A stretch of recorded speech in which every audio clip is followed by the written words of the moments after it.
Hi, Pastor Nathan Decker with your hashtag Better Together devotion for today. There's a reason why that when an event happens, and it will happen again, that we immediately begin diverging into these different tribes and understandings. It's because of context. We each have our own context, our own understanding of what we're seeing in front of us. And it may or may not be what we think it is. For example, you think you're looking at me, but the reality is that you're looking at a reflection of me. You see, what I want to challenge you to do today as we think about how to see people is to see their name and who they are and allow them to be themselves and look at them beyond your context. Look at them beyond their context. So many times we tend to look at things from a particular understanding or context when it's so much bigger than that. There's a reason why during the protests of 2020 that the crowds would yell and chant, say his name, say her name, because they wanted us to see human beings. They wanted us to see the image of God in George Floyd. They wanted us to see the image of God in Sandra Bland and so many others.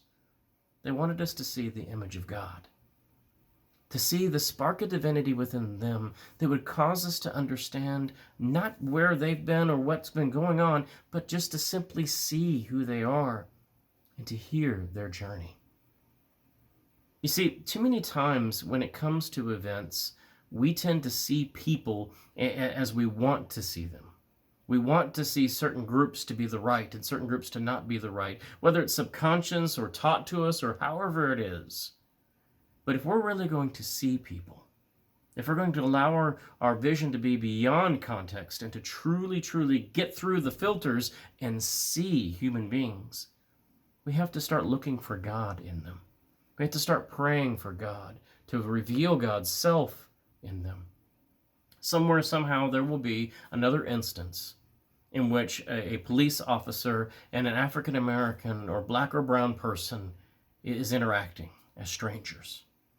And out of that interaction, we will immediately come to a moment where some folks are saying, but wait, look at the context of the police officer. Look what was going on in his day or his life or his training. And others will say, no, but look at the context. Look at what's happened in African Americans. Look at, since 1619, there's been slavery and so much paternalism. Look at the context.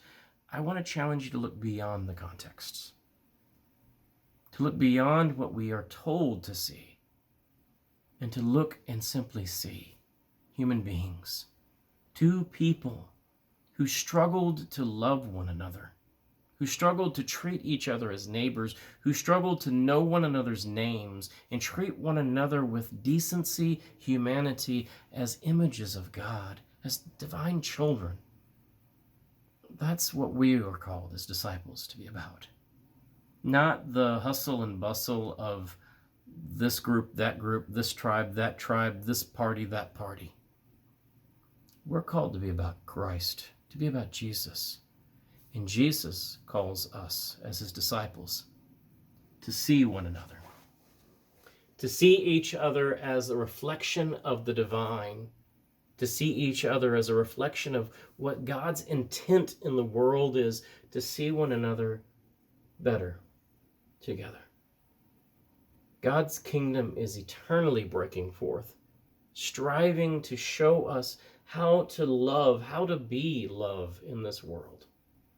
I think one of the biggest and hardest struggles is for us to be humble enough to see one another,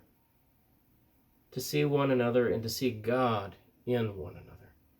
See the people, get to know their name, listen to their story, remove the context of what you expect, and simply be open to the journey shared.